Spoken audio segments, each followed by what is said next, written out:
तीन तिगाड़ा काम बिगाड़ा। तीन बहुओं के रवैये से सासू माँ बहुत परेशान थी। दरअसल बात ये थी कि तीनों बहुओं में किसी बात को लेकर अनबन हो गई थी। तब से ही तीनों एक दूसरे से मुंह फुलाए रहती थी। ना कोई सीधे मुंह किसी से बात करती, ना किसी का कहना मानती। पड़ोसी भी इस बात को जानते थे और जाने कैसे कैसे बातें भी करते। इसीलिए सासू माँ ने तीनों बहुओं को तुरंत अपने कमरे में बुलाया। मैं कई दिनों से देख रही हूँ, तुम तीनों अलग अलग सारे काम कर रही हो। ये सब नहीं चलेगा, तीनों को मिलकर ही काम करना पड़ेगा। सास की बात सुनकर एकदम से बड़ी बहू बोल उठती है। नहीं मम्मी जी, मैं इन दोनों के साथ कुछ नहीं कर सकती। मैं इस घर की बड़ी बहू हूँ, फिर भी ये मेरा कहना बिल्कुल भी नहीं मानती। अरे जेठानी जी, जानबूझकर मुझे डबल काम करवाती है आप, और छोटी मुझसे टेढ़े मुंह ही बात करती है। इन दोनों के बीच हमेशा सैंडविच बन जाती है मेरी, और मैं हमेशा आलू की तरह बीच में मसली जाती हूँ। मम्मी जी, इन दोनों को लगता है कि मैं छोटी हूँ तो इनके पैरों तले दब जाऊंगी, लेकिन नहीं, मेरा भी उतना ही अधिकार है जितना इन दोनों का है। बड़ी आई दोनों मेरी चुगली करने के लिए, मुझे क्या कम समझ रखा है। तीनों बहू एक दूसरे से बहस करने लगती है और सास दोबारा ये देखकर टेंशन में आ जाती है और सबसे कहती है, चुप हो जाओ, अब से तुम तीनों सारे काम एक साथ करोगी, आंख बंद करके एक दूसरे की बात सुनोगी। तुम तीनों इस बात को गांठ बांध लो, वरना अगली छुट्टियों में तुम्हारा अपना मायके जाना कैंसिल। सास की बातें सुनकर डर के मारे तीनों हामी भर देती हैं। जी मम्मी जी, मैं समझ गई। हाँ मम्मी जी, जैसा आप कहें, आप जो कहेंगी मैं वही करूंगी। तीनों बहू सास की बात को गांठ बांध लेती है और वादा करती है कि अब से सारे काम वो तीनों एक साथ मिलकर ही करेंगी। ये सब देखकर सास खुश हो जाती है और वहां से चली जाती है। नीचे जाकर वो देखती है कि घर में शर्मा जी आए हुए होते हैं। सास जोर से आवाज लगाकर कहती है, अरे बहू, जरा चाय बनाकर तो लाना, शर्मा जी आए हैं। सास की बात सुनकर तीनों बहू तुरंत किचन की ओर भागती है और चाय बनाना शुरू कर देती है। मुझे तो एकदम मसाले वाली कड़क चाय पसंद है, तो हम शर्मा जी के लिए मसाले वाली चाय ही बनाएंगे। अरे नहीं दीदी, गर्मी के मौसम में मसाला चाय कौन पीता है? मैं तो शर्मा जी के लिए इलायची वाली चाय ही बनाऊंगी। ये कैसी बात कर रही हैं आप दोनों?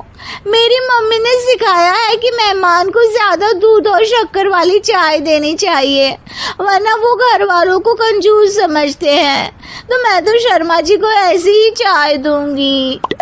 तीनों बहुएं अपने अपने तरीके से चाय में शक्कर, मसाला, पत्ती सब डाल देती है। उबलने के बाद तीनों मिलकर चाय बाहर लेकर जाती है और शर्मा जी और सासू माँ को देती हैं। चाय पीने के बाद शर्मा जी सासू माँ को देखकर शर्मा जाते हैं और शर्मिंदा महसूस करते हैं कि आखिर उन्होंने चाय पीने के लिए हामी क्यों भरी। सासू माँ भी चाय पीना शुरू करती है और कहती हैं, अरे बहू, ये कैसी चाय बनाई है? चाय है या मीठे दूध की बासुंदी? हाँ, चाय अच्छी नहीं लगी क्या? कोई बात नहीं, हम पराठा बनाकर लाते हैं। चलो चलो अंदर। हाँ चलो। हाँ, आती हूँ मैं भी। नहीं, मेरा पेट चाय ने ही चौपट कर दिया, वही काफी है। पराठे से पोपट नहीं करवाना, मैं तो चलता हूँ। शर्मा जी चुपचाप पतली गली से निकल जाते हैं।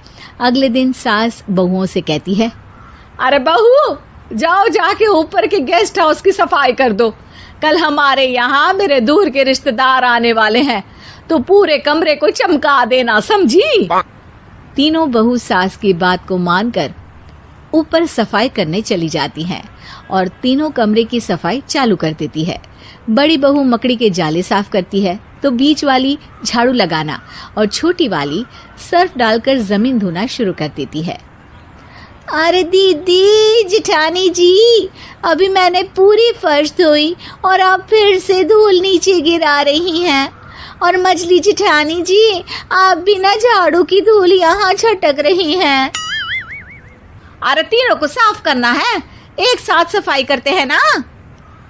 अरे वही तो, हम साथ साथ हैं, घर साफ साफ है।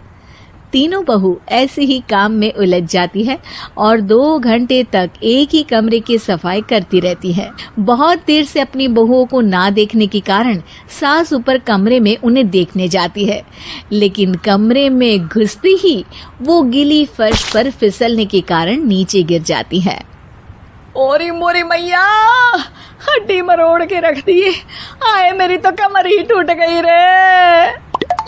तीनों बहुएं सास को उठाती हैं और बिस्तर पर सुला देती है। अरे मेरे हाथ पैर दर्द कर रहे हैं, दबा दो आराम मिलेगा। हाँ जी माँ जी। अरे जी माँ जी माँ जी। और तीनों बहुएं एक साथ सास के हाथ को दबाना शुरू कर देती हैं। माँ की तो चीख ही निकल जाती है और नतीजा ये होता है कि सास के बचे हुए शरीर में भी दर्द उठ जाता है। हाय राम, ये क्या कर दिया तुम तीनों ने। अरे मेरी तो किस्मत ही फूटी है कि तुम जैसी बहुएं मुझे मिली। हे भगवान, पूरे शरीर में दर्द बढ़ गया है।